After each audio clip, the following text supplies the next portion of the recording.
Give us free.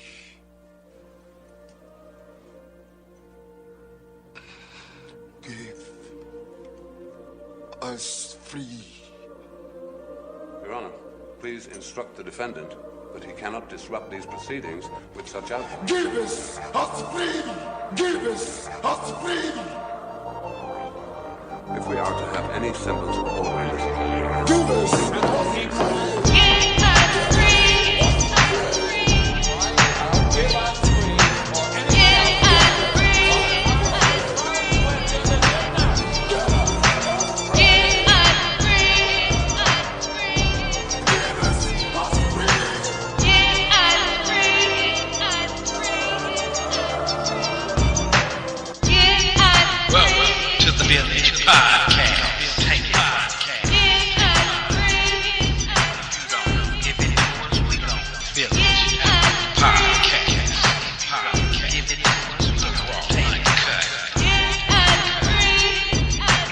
Peace, unity, and welcome my conscious and unconscious family and friends.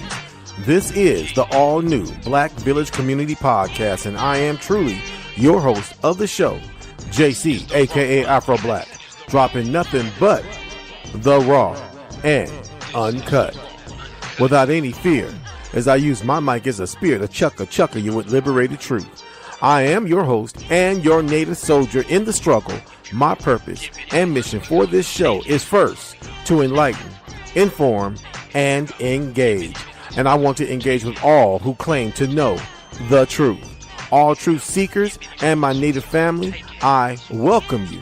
This show is dedicated to all our indigenous native ancestors and to all those who've carried the mantle of truth, and to every person with the ability to throw off the chains of comfortable habit and unwarranted assumption and move in a new, liberated direction that is guided by truth and observational evidence, no matter where that direction may lead you. My main objective and purpose here is freedom, mind, soul, and spirit. That being said, welcome to the BlackVillage Community Podcast, and much love from our great universal goddess and mother of all, living here and above.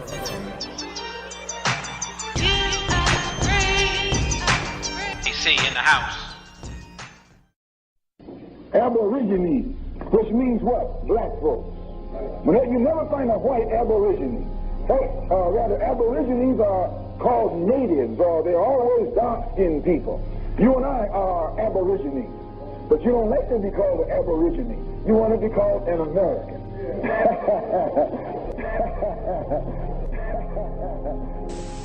You go to a reservation, you see poverty, you see churches, and you see liquor stores. When you go to any hood, you see poverty, you see churches, and you see liquor stores. So what make you think you're not on a reservation? Right? So all these achievements that we ascribe to African Americans, these are achievements by Native Americans who had to take on an identity of being African American because they was hanging us. This means, in the case of an American Negro, it comes as a great shock to discover that Gary Cooper killing off the Indians when you were rooting for Gary Cooper, that the Indians were you, that the Indians were you. That the Indians were you. That the Indians were... But you think they was hanging people because they was Africans. Africans just want to go home. Nigga from here want to take his shit over. But you think they was hanging people because they was Africans. Africans just want to go home. Nigga from here want to take his shit over, want to take his shit over. Our forefathers weren't the Pilgrims. We didn't land on Plymouth Rock. The rock was landed on us. The rock was landed on us. The rock was landed on us. The rock was landed on us.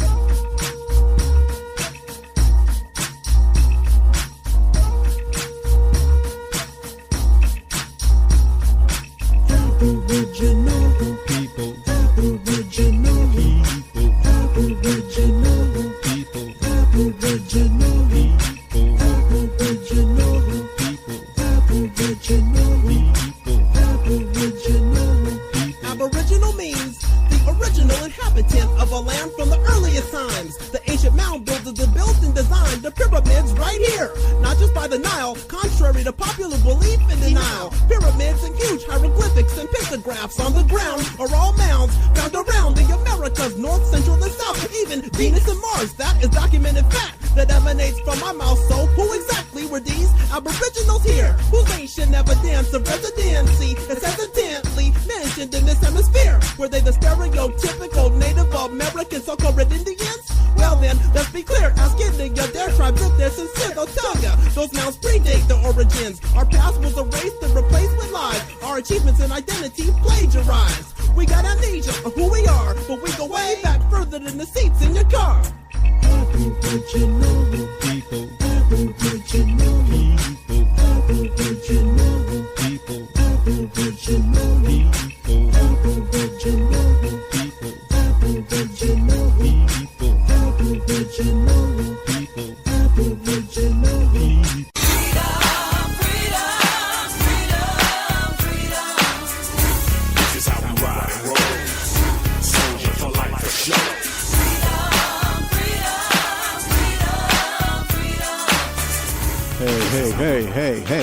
Hey, this is JC, aka Afro Black, and I am here with you for another Indigenous Sunday to enjoy and to share and to vibrate on nothing but the raw and uncut. That's what I do here at the BlackVillage Community Podcast, and I am here today.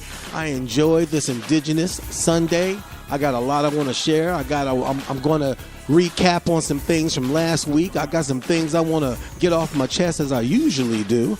And so let me get down to business while I got the chance, opportunity. Let me change my theme music and give us something a little bit more easy to vibrate to. How about a little bit there? There you go. There you go right there. There we go. Some Tupac in the backdrop. There you go. You know how I do it. And that's what I do. You feel me? Here on the Black Village. And if you want to join me, if you want to chime in, if you want to sit with me here live on the Black Village, sit here with me and vibrate on this topic that I'm talking about today, which is a recap and a continuation of last week's podcast subject matter. If you want to do that, you can chime in at 857-232-0155. Again, that is 857-232-0155, and you need the conference key to get through the conference door to sit with me here on the Black Village Live and vibrate. That conference code is 947595. Again, that is 947595. And today's podcast topic for the third consecutive Sunday is, and I quote, the Euro-American experiment and the game of Poli-Tricks, part 3. Again, let me repeat that again. Folks, you heard me. This is a continuation from last week's podcast subject matter. And that podcast subject matter is the Euro-American experiment and the game of Poli-Tricks, part 3. Now, today, I'm going to continue what I wanted to talk about and didn't get a chance to talk about last week, which is the up-and-coming. I believe he's the up-and-coming. I believe he's the new Barack Obama. I believe he's the recreated, the new, presenting him as a new version. Maybe somebody a little different on this side, a little different on that side. Maybe somebody with a little bit more of our flavor because they're from here, with both parents being from here. I believe both his parents are from North America. I believe this man is named Cory Booker. Yeah, why am I talking about Cory Booker? Well, Cory Booker is a Black American. That's what he would call himself, a Black American. He would consider himself, and he would also call himself under the artificial construct title of African American. Yeah, Cory Booker would call that, because I heard him use that terminology, use that false identity, and use that false label as a blanket label for everybody with melanated complexion in America, at least North America. You feel me? So this is the reason why I want to talk about him, because you know what? You got a whole bunch of house Negroes out there who are still crying for Barack Obama. They miss that Negro. They miss brother Barack Obama. They kiss his boots. You feel me? They love that house nigga. You feel me? And so, due to the fact that Barack Obama can't come back, no, he can't come back. Barack Obama can't come back. He did his 8. He did his time. Yes, he did. Let me turn my thing back down a little bit more back here in the backdrop. So my voice is in the forefront. You feel me? So, yeah, he ain't coming back. He ain't coming back. He can't come back. He can say what he want to say on the sideline. He can do some televised specials or whatever with a co-host that'll interview him on a organized format matter, but he cannot come back and sit in the American presidential seat and sleep in the American so-called White House anymore. You feel me? He can't do that again. And when he was in the White House, when he was the president of this country, when he was presidential Barack Obama, I don't understand why these house Negroes are crying and for him. What did he do? What did he do? What did he do? What spectacular things did he do?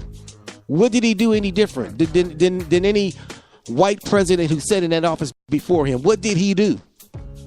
Did he do anything for the so-called Black American community?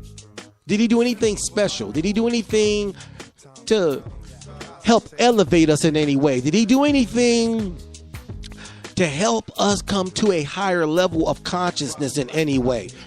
Did he do anything to help lift our spirits, at least to that so-called white American patriotic level that they want us on? Did Barack Obama bring us to a white American patriotic level? I'm saying it that way because that's the truth, because the people who perpetuate this spirit of patriotism, which is a false spirit, is white folks and the house niggas that go before them.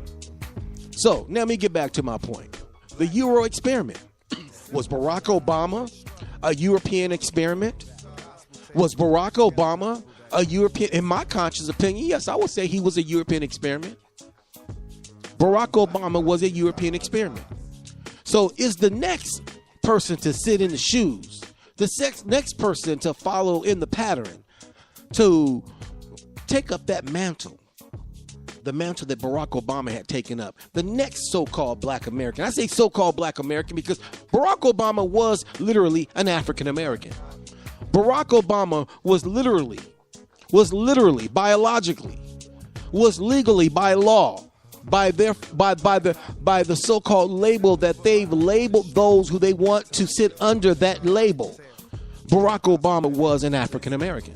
His father was literally a Kenyan from Africa, and his mother was a North American person who lived and was raised in Hawaii, where he was raised. But my father is not an African. My grandfather is not an African. My great-grandfather is not an African. And my great-great-grandfather is not an African. What cracked me up is how we continue to let these white devils, how we continue to let this corrupt system to tell us who we are. Is the next candidate going to follow in Barack Obama's shoes and continue with that same agenda? Because the question is, does Cory Booker represent the so-called Black American community? Because Barack Obama, for some strange reason, I suspect I'm having an indigenous conscious intuition right now, okay? I suspected when he was in office that he was chosen not only by white elite, but he was also chosen by the House Negro, Aboriginal, aka wannabe African American, who's willing to take that label, but they know they not, who's sitting behind the scenes, these rich Negroes, the same Negroes who love Bill Cosby. I believe they put Barack Obama, and I believe the next Negro who they want us all to love, who's not so much of a Negro that he don't relate to the so-called Black community, but also not so much Negro that white folks can't accept him, because that's what a Barack Obama was. And that's what they want. They want a Negro that everybody can feel attached to. Now somebody may say, what is wrong with that? The American president is supposed to represent everybody. That's true. But can a Black American president do that and yet at the same time be honest about the truth, be honest about where this country needs to go, be honest about those who are disenfranchised and how they've been disenfranchised, to be honest about who we are, that we all aren't African Americans, and that we've been labeled a lot of artificial bywords and labels rather than our true ethnicity, and we've been taken away and disconnected from our original and true heritage and culture, which is right here on the very grounds that we call North America. Can the next president do that? Because Barack Obama wasn't going to do that. That's why they chose that Negro. They knew he was going to do whatever they wanted him to do, for the most part. And that's what he did. Is Cory Booker going to be that same way? Well, you know what? Why don't I just play something so that you guys can see where I'm coming from? Is this man the next so-called Barack Obama? Let me play this audio cast. I mean, I do a lot of talking. I'm not going to do too much reading today. You know, I got books, I got information. You know, when it comes to indigenous Aboriginal culture and heritage and history, I got the information, people. I dare anybody to come on my show and challenge me in the area of my culture, my heritage, and my ethnicity as an American Aborigine. I dare any of them so-called coward-ass African-American Negroes and Pan-African Negroes out there pandering those lies to my people. Go pander that to those literally lost Africans like Barack Obama. That's who they need to pander it to. Now, let me play this. I'm going to play this audio cast. I'm going to come right back because I need to know, and I would love to know. And if you don't know, I want to leave a thought on your brain to think about so that you might wonder and want to know yourself, if this Negro, Cory Booker, the next Barack Obama, the up-and-coming Barack Obama, because I believe he is. So let me play this and I shall return. Now it's only 2018, but in Iowa, it's starting to feel like 2020. This is not a time to curl up. It is not a time to shut up. It is not a time to give up. It's a time to get up, to rise up, to speak up. It's time for you not to wait for hope, but to be the hope. Senator Cory Booker was campaigning for Democrats in Iowa this weekend, but his appearance had the feel of someone testing the waters in a key presidential primary state. The New Jersey lawmaker's speech came just hours after Democrats lost the battle over Judge Brett Kavanaugh's confirmation to the Supreme Court. The Iowa caucuses mark the start of presidential primary season. This makes Senator Booker's Hawkeye State appearance a likely precursor to a 2020 run. There you go, people. You heard it. You heard him talking. You heard it. Did you hear him? Let me play that again. Did you hear him? Did you catch Now it's only 2018, but in Iowa, it's starting to feel like 2020. This is not a time to curl up. It is not a time to shut up. It is not a time to give up. It's a time to get up, to rise up, to speak up. It's time for you not to wait for hope, but to be the hope. Senator Cory Booker was campaigning for Democrats. There you go. You got a batch of it right there. That's Cory Booker, Senator and representative, congressman from New Jersey, from New Jersey, from New York or whatever over there, out in the north, out in the out in the east. You feel me? Back east. You feel me? From the East Coast. I believe he's a senator from New Jersey. I got the information right here. Let me read some stuff about him right quick. Let me give you a little 411 on this brother, because I personally believe that his goal is to run for president. And you heard what the news press lady said, that's what it sound like to her. That's what he's doing. He's running for the 2020 election, presidential election. Is that what he's doing? Is that what he? Well, look, I mean, his whole name is Cory Anthony Booker. That's his name. Cory Anthony Booker is an American politician serving as a junior United States Senator from New Jersey since 2013 and a member of the Democratic Party, the first African-American U.S. Senator from New Jersey. He was previously the 36th mayor of Newark from 2006 to 2013. So prior to him becoming a senator of New Jersey, he was the mayor of New York. Not New York, but Newark. I can't say that word right. Newark. Newark. So, you heard it. I'm going to tell you right now, I think that's the new Barack Obama. The question is, so what if he's the new Barack Obama? I'm going to be honest with you. I don't give a damn. Why am I talking about this? It's to show you, and I want you guys to know. I want the Aboriginal conscious community to know this. This is who I'm talking to, because this is who I am. I'm talking to the indigenous Aboriginal, the American Aboriginal community. What should we care about this? Why should we care about this? Because the question is, should we be voting? Should we be participating in this process that they call a political process, which we see as corrupt from the ruler to the tutor? That's what I'm talking about. You feel me? That's what I'm talking about. Should we be? And I know somebody said, well, you can do what you want to do. And you know, when a person talk about whenever a person question whether they should participate or whether if they should continue to participate in the voting or the vetting process of a new candidate, regardless if it's your local candidate or if it's just a councilman or if it's just a presidential seat and office of the most powerful so-called position in the motherfucking world, the president of the United States. People start to say, well, you can do what you want to do. You ain't got to vote. This is the free country. They get a little agitated whenever you start to question things, because that's what I don't understand. They want us to vote without question. They want us to vote without question. Yes, and I want to raise the question. The question I want to raise is, what should we be doing? Of course, I got an indigenous opinion on this, okay? Because in my indigenous opinion, we need to put in people in an office. We need to be voting and vetting people in office that represent our community. Barack Obama did not represent the so-called black community. He was, and in my conscious indigenous opinion, he was a house nigga and a traitor. Because he knew he was a puppet when he went in. But look what he went in before he became a congressman. Look what he went in as. He went in as a Democratic representative that represented the poor parts of Chicago, basing it on his grassroots reaching out to the so-called poor and disadvantaged part of those people in Chicago, which I personally believe that whole thing is just really a fabricated story when it comes to what he was doing before he became a congressman, what he was doing before he became a senator, and before he moved up the political step ladder into office, where he eventually ended up being. What led there, what he was doing before he got there, what he was doing in Chicago as a lawyer and working for the so-called disenfranchised, those who couldn't afford a lawyer.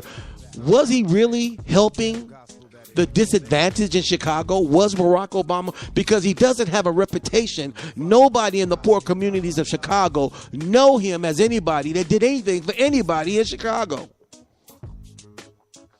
People that was only used to give him a floor mat to draw in those who normally did not vote. And it worked. It worked. So, did it work on you, JC? No, it didn't work on me. I voted for him.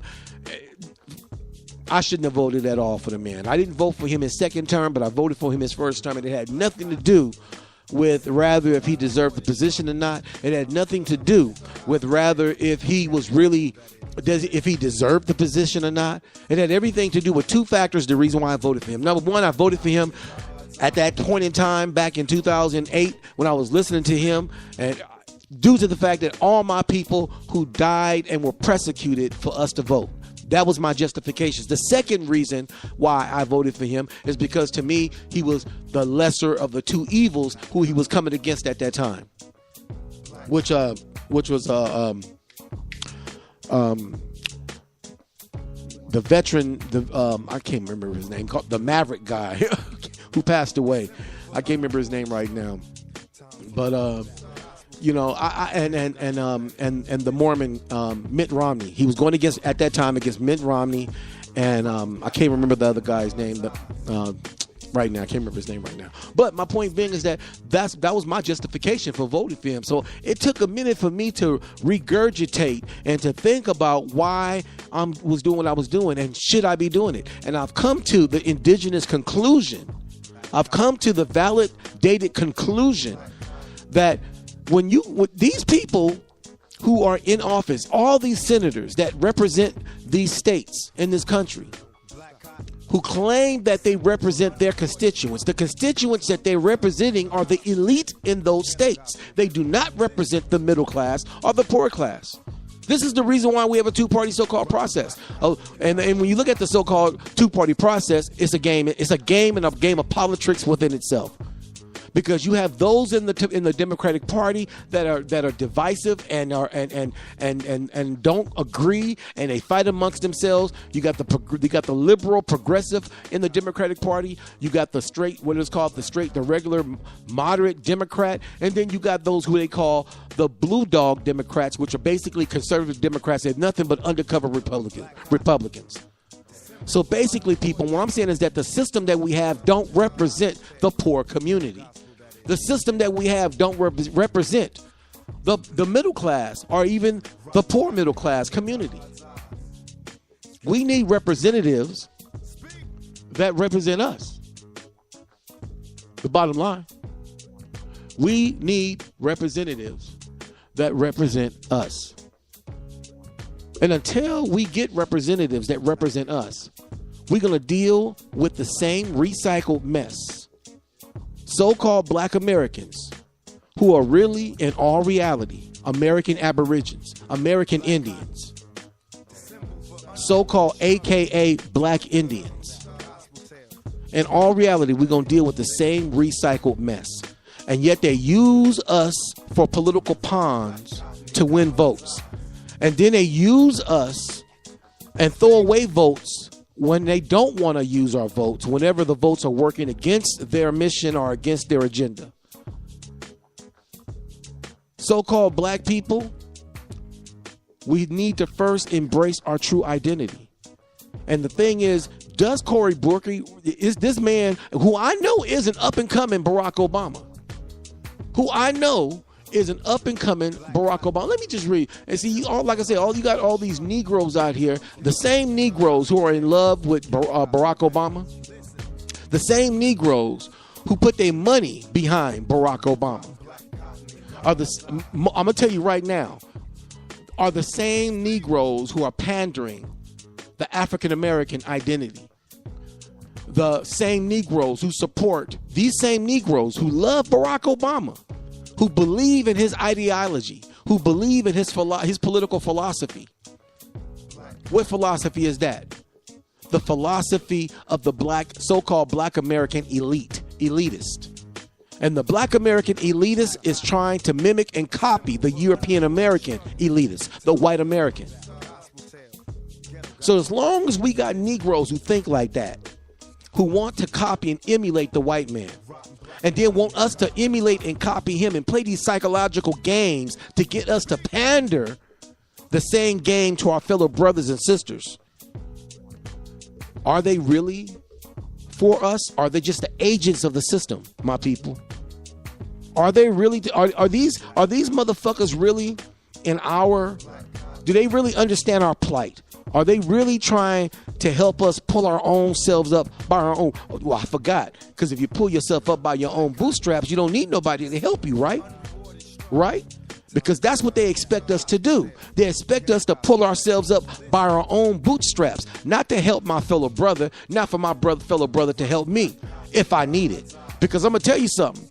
If I'm physically able, if I'm financially able, if I'm mentally able, if I got the right tools and I got the right things that I need and the right knowledge and information to pull myself up alone pull my own bootstraps up and handle my own business, then I should do that.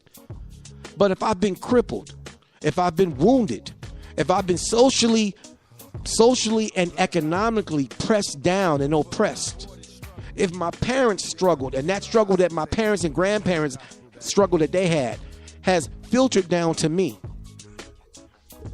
The question is, the system that's supposed to be for the people and by the people, should that system abandon the people? Because so far, you got people like Barack Obama who made it appear when he spoke and demanded attention when he opened his mouth and made people believe. And when he got in office, he did nothing.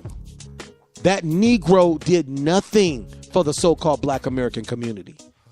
What, gave us, will we get more of our income tax back at the end of the year, where earned income credit was better for those who had least? Is that what you think he did? That's supposed to mean something? Is Cory Booker going to follow in the footsteps or in the dark steps of Barack Obama? That's the question. I'm wondering. I'm just curious. Let me play another.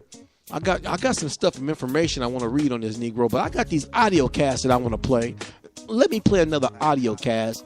And as I said, my indigenous American brothers and sisters and warriors and researchers, you guys be the judge. Check this out. Welcome back to the show. Welcome back. Thank you. It's good to be here. What a time to be a politician. Do you think it is the end of America, as many people are saying? I mean, to put things in perspective, we have seen darkness and wretchedness. I know a lot of people like to sort of whitewash our history, but we have had very dark, very painful days. We've seen domestic terrorism, thousands of Americans being lynched, children being bombed in churches. But the power of America has not been what's happened to us. It's been how we have overcome those things. Right. And so in this moment here in America, this is a defining moment for us. We are at another crossroads. And what excites me traveling all around the country is I just see the energy of people, many of whom who will openly admit, hey, I was on the sidelines before. I wasn't engaged. Mm-hmm. But now they're energized and they're getting out there and they're taking responsibility for this democracy. And, you know, that saying from King, everybody likes to quote, the arc of the moral universe is long, but it bends towards justice. I actually don't think so. I think that we have to be arc benders and bend it towards justice. And you'll see a lot of people stepping forward to do that. Do you think then,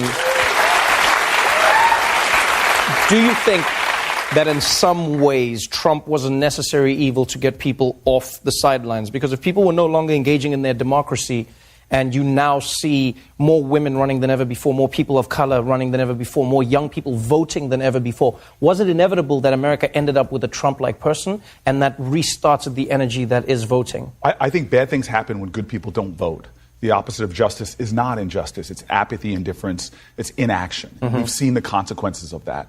But now I think you're right. I think that the collateral consequences, the benefits, should we say, of a lot of the darkness we're experiencing now is a whole bunch of people are getting involved and getting engaged. And we're going to see, really, we're going to see America in this crop of new elected leaders, from Stacey Abrams to Beto. I mean, I go around the country and see the people that are rising. Uh-huh. So, look, I have a saying I learned from a woman on the 5th floor of the projects whose son was murdered in the building that I would eventually move into. She taught me that hope isn't this like feeling you get, oh, there's a sun on the horizon. Hope is not external. Hope is internal. It's the active conviction that despair will not have the last word. And so you see a lot of people, no matter how dark it is or how many defeats we may face, they say, I am not going to be defeated. Uh-huh. I am going to respond. I am not going to let Donald Trump or despair or hate have the last word. I'm going to come forward. And that's the energy that's going around the country. Let's talk about the plans then. Let's talk about the plans of the Democrats. Because, I don't know how to break this to you, but like many people think Democrats are horrible politicians, right? Nice people, horrible politicians. Right? So, I mean, you look at it started for many people with the whole Supreme Court Justice. Obama, picked Merrick Garland, and the Democrats were like, this is our pick. And, and then, what's his name? Came out, and McConnell came out, and he was like, oh, no, we can't vote. And Democrats were like, oh, we tried. But it seems like the Democrats always give, and they're like, well, if you guys want to do the thing. But it seems like fire hasn't been fought with fire. Right. And for many people, they want the Democrats to have more teeth. Right. Now, at the same time, Michelle Obama is saying, hey, if they go low, we go high. If the Democrats were to win, what does that change for people on the ground, and where do the Democrats take the government moving forward?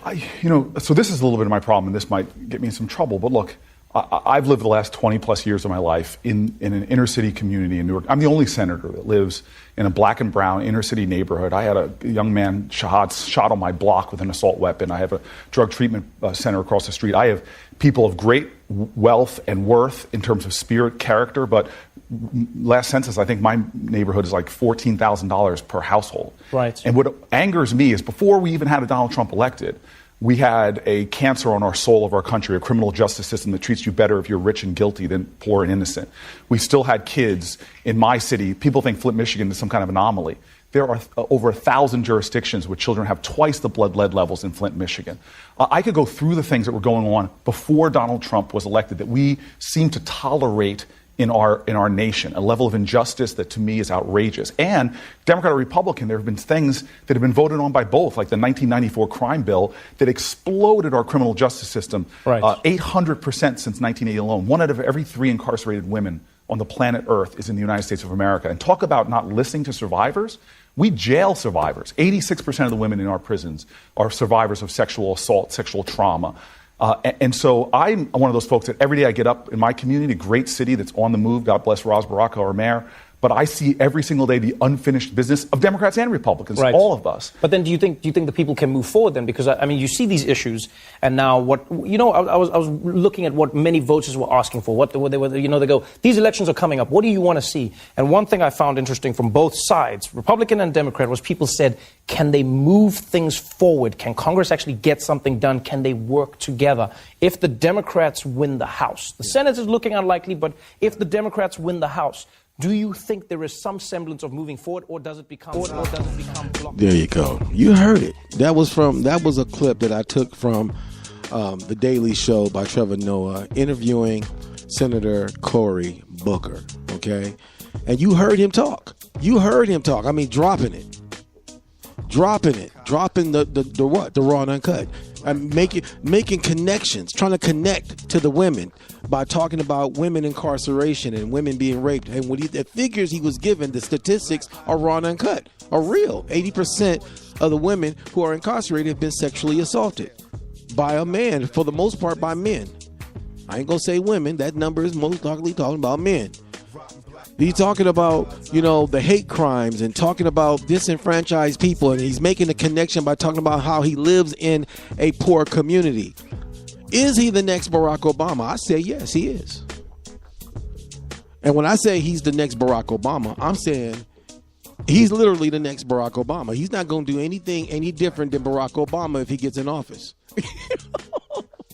Raw and uncut. And I know damn well a lot of my fellow Aboriginal brothers are saying, yeah, you're right, JC. That nigga ain't gonna do any different. And he's setting up the field right now. He's setting up the game right now by going on shows like Trevor Noah's show, The Daily Show. By going on shows like The View and going on shows like Late Night with Colbert. And he's setting up the game right now. Look, I'm looking at right now. I got a couple articles up right now. I got an article right now that's a very well-known political article. These guys be on MSNBC and on television and the Politico. Anybody who reads politics know about Politico. Now check out what Politico is saying about Cory Booker. You don't give a speech like that unless you're running for president. Cory Booker roars in Iowa. The New Jersey senator, the New Jersey senator unofficially launched his 2020 campaign Saturday. This is what they're saying. Now, the question is, did he? Did he literally launch it? Okay, let me read further. It says, just hours after casting a vote in one of the most contentious Supreme Court confirmations battle in history, Cory Booker stepped on stage in a packed Iowa conference hall and unofficially launched his 2020 campaign. Speaking before 1,500 energized Democrats at a party's premier fall gala event, the New Jersey senator acknowledged their likely feeling of defeat and anger after the confirmation of Brett Kavanaugh earlier that day. He then delved into a race struggle, poverty, his own personal political defeats, and finding faith despite it all. If other top tier potential contenders weren't rethinking their decision to avoid Iowa this far in the advance of 2020, they might be now. Booker had the room silently mesmerized at some point and won roaring standing ovations at others. How long will it take? This is a quote by Cory Booker at this is one from his speech. How long will it take? I'm going to tell you. Not long now, Booker roared, quoting from Martin Luther King's legendary 1965 speech in Montgomery, Alabama. Because it's not long until November. Oh my God. Then he energized the crowd on its feet, responding in unison to his question. How long? Not long. This was a prize speaking slot for Booker, putting him in front of Iowa's political luminaries, including ex-governor and former U.S. Senator and agriculture Tom Vilsack, every 2018 statewide nominee, scores of the party's most active members. Okay. It was at this event in 2007, then called Jefferson Jackson's dinner, where another 40th something African American Senator Barack Obama delivered soaring remarks, leading some to declare that Obama won the 2008 Iowa caucus that very night. So basically, from the very same spot that Cory Booker did this so-called speech at in Iowa, okay, which was the 7th month, 2018, when he did this. This is that I'm reading right now.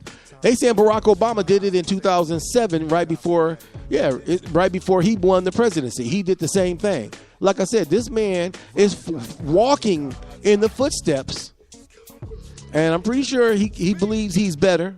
I'm pretty sure that he's supposed to believe that. If he wants to be president, he's supposed to believe he's going to be a better president than Barack Obama. But the question is he the one? Well, I'm pretty sure he's the one for everybody who's assimilated and go along with the flow of the way things flow in this country. I'm pretty sure he is the one.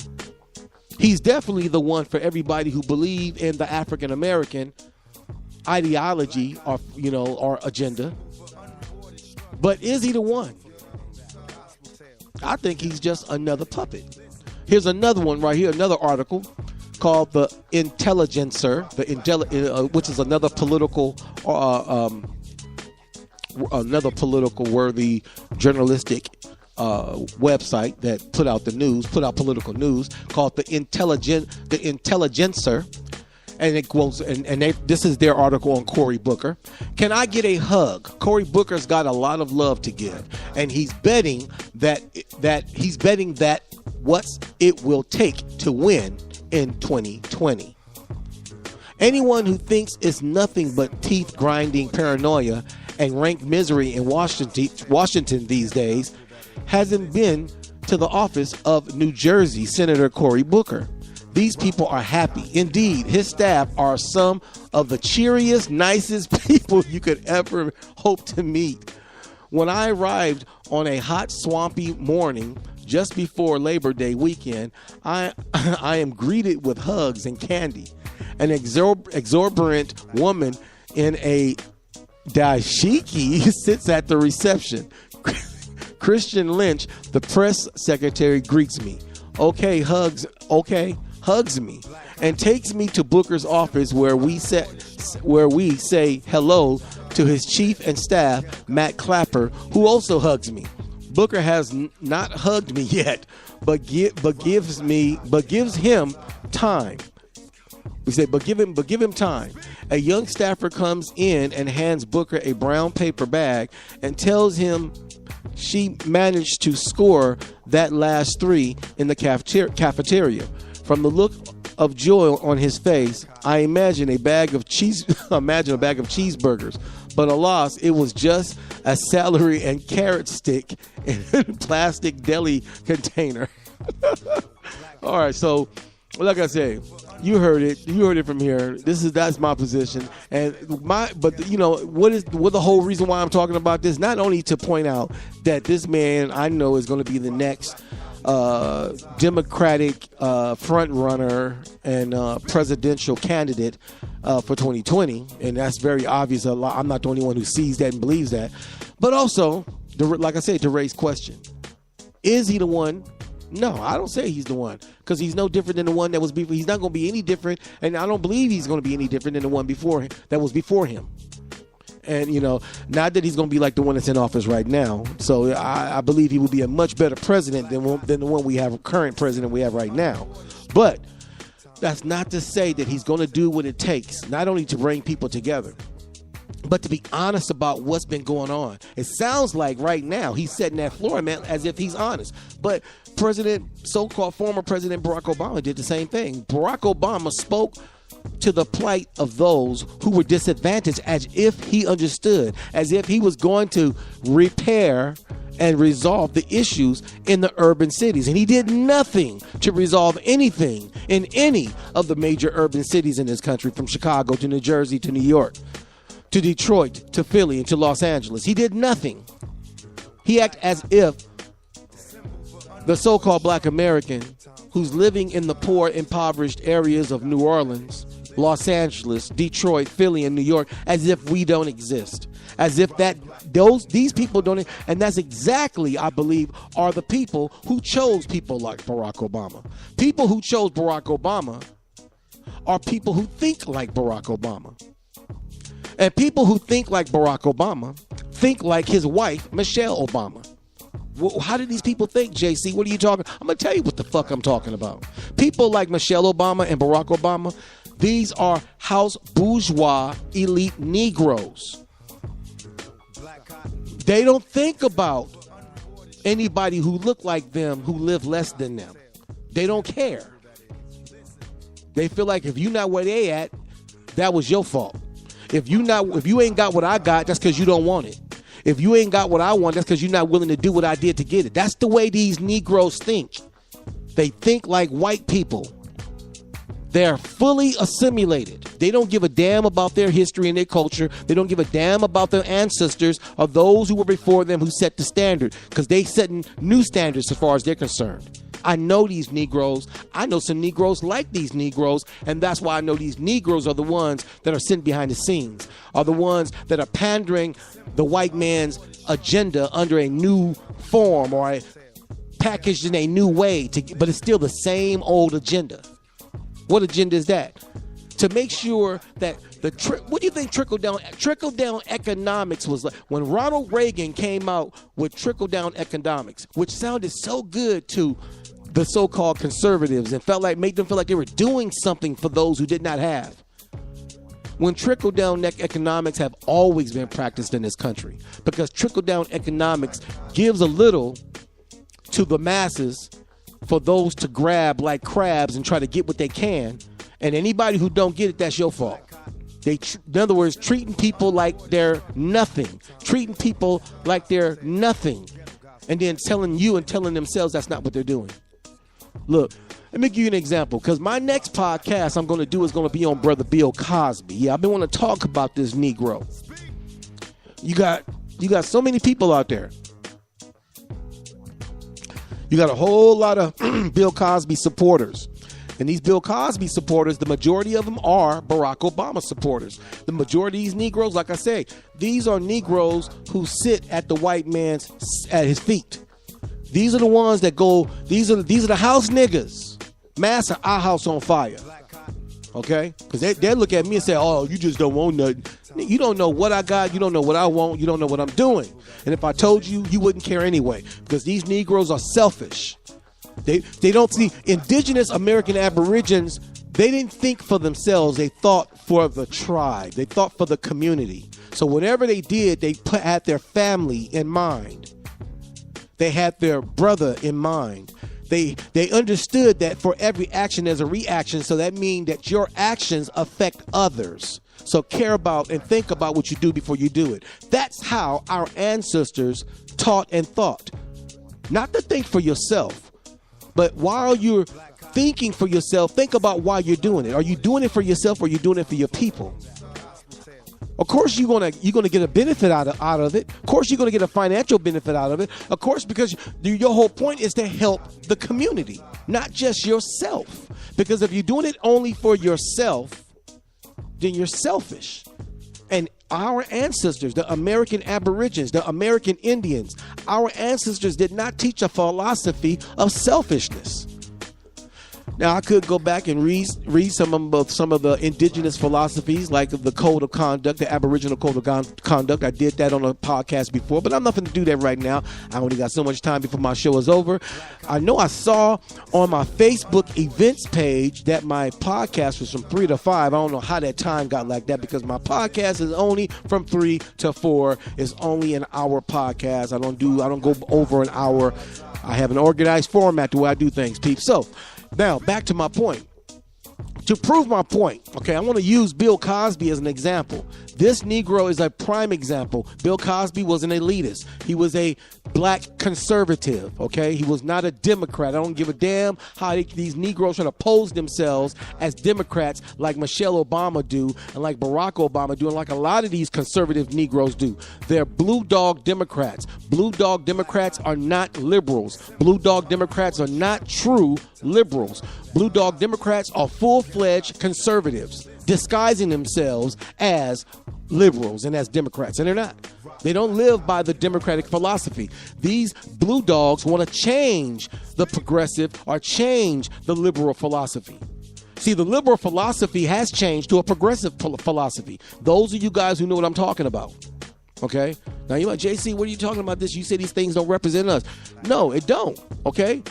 This white man's politics don't represent. That's why it's Poli-Tricks. That's why it's an experiment. And we're the test subjects.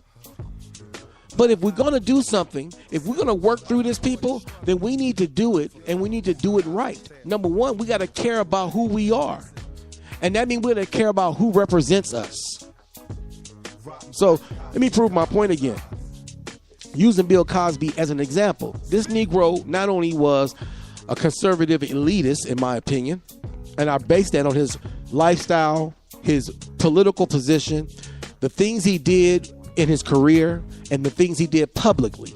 He was a conservative, or I'm going to say this, a blue dog Democrat. He was not literally a liberal. And that's why Bill Cosby never talks about his true political position and, what his true political position is. You never hear Bill Cosby tell anybody, oh, I'm a progressive Democrat, or I'm a conservative. He doesn't talk about that. He does the white thing. He don't talk about his personal political views. He'll talk about he'll talk about the cover of politics. He'll talk about what's going on in the news and the mainstream political news. He'll talk about that, but he's not going to get personal publicly with his politics. Bill didn't do that. But that's not my point of why I say what I'm saying. I'm talking about people like Bill Cosby. And Bill Cosby, like Oprah Winfrey, and everybody know this, who know anything about politics and know anything about entertainment in Hollywood, knows that people like these people, or Bill Cosby did, had a lot of power and influence in the entertainment industry. He helped boost a lot of people's career. He helped make, and he could break a person's career. Same thing with Oprah Winfrey. She could make or break your career. People with money like that, people with power like that, can have a lot of stakes, a lot of influence in politics. You feel me? And so you got a lot of people right now who are making all types of excuses for Bill Cosby. But Bill Cosby had a lot to do with Barack Obama, just like Oprah Winfrey was behind him. Bill was right there. He wasn't right there where people could see him, but he was financially there. He was financially there. And I'm going to prove that in my show that I'm going to do on Bill Cosby. In my podcast next week that I'm going to do on Bill Cosby, I got some stuff I'm going to share. An interview with Barack Obama about what he thought about Bill Cosby when Bill Cosby came down with all these charges. And you can see in the interview, you can see in Barack Obama's face, you can hear it in his voice. He said he didn't really want to comment. You can tell he was hurt, that it hurt him that these allegations against Bill, you can tell it hurt him. He couldn't believe it. You feel me? Just like a whole lot of his fans and his supporters and them elite motherfuckers that put him, help him get where he got, who supported him and also was with him and was operating with him, make excuses for his actions and try to cover that shit up. But let me go to my point about, I'm saying that it's people like Bill Cosby. It's people in his circle like Jesse Jackson. It's them people that help shape, support people like Barack Obama and his agenda. Okay, let me play this. I got this right here. I want to play right quick on Bill. I'm pretty sure if anybody, I'm going to play more of this. This is only a clip of Bill Cosby giving his opinion of the black community. Somebody might say, I don't want to hear that, but this shows you how these elite motherfuckers look down on their people. They don't care about their culture. If the white man tells them that their culture is African, that's what these black elite motherfuckers that keep that elite money, they'll say, yeah, massa, I'm African. Knowing their mama is an American Indian. Your mama don't know. She don't know who she is. All right, my mama don't know, massa. That's what these motherfuckers do. So let me play this right quick, and I shall return. In the old days, you couldn't hooky school because behind every drawn shade was an eye. And before your mother got off the bus into the house, she knew exactly where you had gone, who had gone into the house. Parents don't know that today. I'm talking about these people who cry when their son is standing there in an orange suit. Where were you when he was 2? Where were you when he was 12? Where were you when he was 18? And how come you don't know he had a pistol? These are not political criminals. These are people going around stealing Coca-Cola. People getting shot in the back of the head over a piece of pound cake. And then we all run out and we're outraged. Oh, the cops shouldn't have shot him. What the hell was he doing with the pound cake in his hand? There you go, right there. You heard it. Making fun of black folks. Making fun of black folks getting killed by cops. Huh? This was a speech that he gave at a gala where it was a bunch of so-called elite black people and young black people and college students.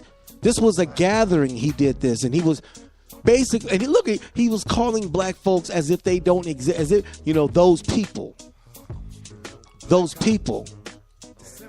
type of people. He was talking about American Aborigines, aka so-called black Americans, as if they were not people, as the way racist white people talk about our people. Huh? Let me play this one more time. Listen to this Negro. Bill Cosby hate poor black people. I'm going to say it raw and uncut. He's never liked poor, just like Michael Jordan hates poor black people. Michael Jordan hates himself, hates his people, hates who he is. Bill Cosby also hated his people, those who were not assimilated. Anybody who was not assimilated, anybody who was not conformed and assimilated to an intelligent, educated, so-called, the way he views the way an image of a black American should be. Now, I have to give it to Bill. Bill never called himself an African American. That he denounced. That's because Bill knows he's an American Aborigine. Bill Cosby denounces being considered or called or labeled an African American. He did not like that. He would tell you, don't call me I'm not an African. I'm not from Africa. I'm an American. That's because Bill Cosby know he is indigenous to America. He know who his mama, his grandmama, he know his lineage. Bill Cosby know who the fuck he is.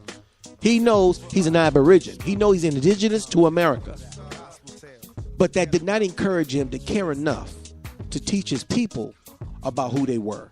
That did not mean he cared enough to teach his people about their culture, because Bill didn't give a damn about his culture no more. He didn't care about his culture, never. He only cared about what? Being an American. To get in and fit in, to make this white man happy, to make himself happy, because if I please my boss, then I can be a boss. Raw and uncut. Let me play this one more time before I get off there. I want to play this one more time. In the old days, you couldn't hooky school because behind every drawn shade was an eye. And before your mother got off the bus into the house, she knew exactly where you had gone, who had gone into the house. Parents don't know that today. I'm talking about these people who cry when their son is standing there in an orange suit. Where were you when he was 2? Where were you when he was 12?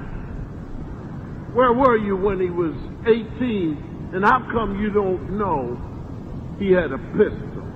These are not political criminals.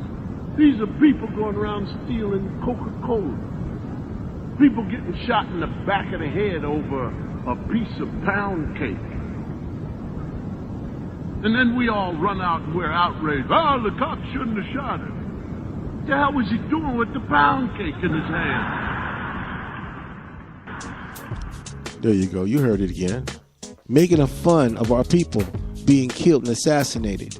In the year 2016, more than 1,500 of our people, unarmed, not gangbangers, no, not criminals, no, not because they had a weapon, a butter knife, a spork, Not because they had anything, even a stick.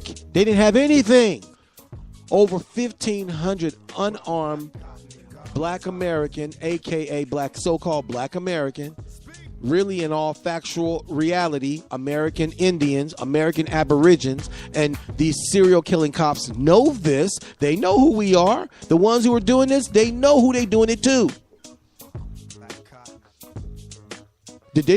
So if the man does steal, if the boy does steal, if anybody do, which nobody has been killed over no goddamn pound cake. Now somebody might say, this is old. Doesn't matter. You got Negroes who love Bill Cosby. But they don't, and they love him so much, they overlook this. They overlook this. They belittle this. This man was in my opinion, was making fun of young so-called black men being killed by cops. And basically trying to make it appear that it was the mother's fault. And I'm going to get into it. That was just a clip of it. I got the whole speech. I got the whole so-called, they call it the pound cake speech. You can go look it up yourself on YouTube and listen to it. I've already listened to it. And I'm going to chop it up for a podcast with some other information proving that Bill Cosby was nothing but a so-called, he was a black elitist. He was a house Negro that the white man and white Hollywood groomed to be and presented him to us as the image or so-called father figure, educated father figure, when this Negro was a serial rapist. And you got people right now who don't believe that. They don't accept it. But I'm going to prove I can't wait I must prove to you that he was a serial rapist. Not only am I going to show it because the history and the information is out there to show and prove, but I'm going to show it by proving that there was a brother who was also incarcerated on false charges, who educated himself, became a lawyer, and got himself Isaac Wright. His name is Isaac Wright. 50 Cent is supposed to be doing a documentary movie of the man's life. I hope he does it, because people need to know this man's story and that he got himself out of prison. It took him some time, and he got his law degree. And look, I ain't gonna get it all. I'll give the information when I do the podcast, and I'm gonna show you. People are on there talking about the system did Bill in and whoop and all this stuff. This man is a millionaire. The lawyers that he's been paying, the lawyers that he got, I can't afford. I don't know anybody personally who can't afford what Bill has paid for to try to keep himself out of prison to no avail. Somebody said, well, that's why, because he couldn't do it. Yeah. Well, this brother named Ed Wright didn't have nobody's money and got himself out of jail. Proved that the DA was corrupt. Proved that the judge was corrupt. Oh, man, look. Raw and Uncut here on the Black Village. If anybody ever want to join me, I do this all the time, and no too many people join me. But I'm going to get some surprise visits. It's been a while since I had a visit. My queen ain't been on the show for a while either, because she hard-working woman that works, do her 9 to 5. She worked hard today. My queen got off work today. Hard-working queen. So I don't push my queen to join my show, and I only want her on my show when she wants to join my show. But, and I want you guys to know I might be, after my contract with the sponsors of, who sponsor this podcast, which is Spreaker, I might just be transferring to a visual or video podcasting type thing, because I'm working on it. I got one camera already. I'm going to get me another camera, and I'm going to get some digital. Yeah, I've got some stuff in the works, people. I got some stuff in the works, even a new computer. I got a new computer in the works, people. And so I'm thinking about doing a whole video cast on YouTube or Facebook. I'm not sure which one I want to do it on. I might not do it on neither. Might find an independent. But, I don't know, people. So I'm working on that as well. You feel me? Because I really want to be able people to see me and people to call in on the show live and stuff like that, and video casting. So if I do have somebody on, I'm gonna do this thing, because it's all about what I'm all about, what my agenda is, what the BlackVillage Community Podcast is all about, which is American Aboriginal cultural conscious awareness. Your people, that's what I'm about. You feel me? And why do I do that? My purpose is what? For the revitalization and the re-education of the indigenous Aboriginal so-called black woman. Why? For the purpose of healing and restoring the Aboriginal, indigenous, so-called Black American community. That's what I do, and that's why I do what I do, Pete. And that's why I will continue to do what I do. You feel me? So my time is up. I gotta go. My time has actually ran out. You feel me? I wanted to play Trevor Noah again to the whole point of me playing it again, because like I told you, this is the whole point of what I've been doing for the past 3 weeks with this topic, which is the Euro-American experiment and the game of Poli-Tricks, is to talk about and to get us something to think about, people, to think about. Like I said, we got a person who's going to be coming up, and this is going to be the new Barack Obama, who's going to be running for president. He might not, maybe he is, but it looks like he's going to be doing that. And you've heard him, you feel me? So we got to think about these things when it comes to us voting and what we're voting about, and how we need to have representatives that literally represent our community. This man is already trying to set the format and set the image that he can recognize and he can connect to the plight of the so-called Black American community. Because of what?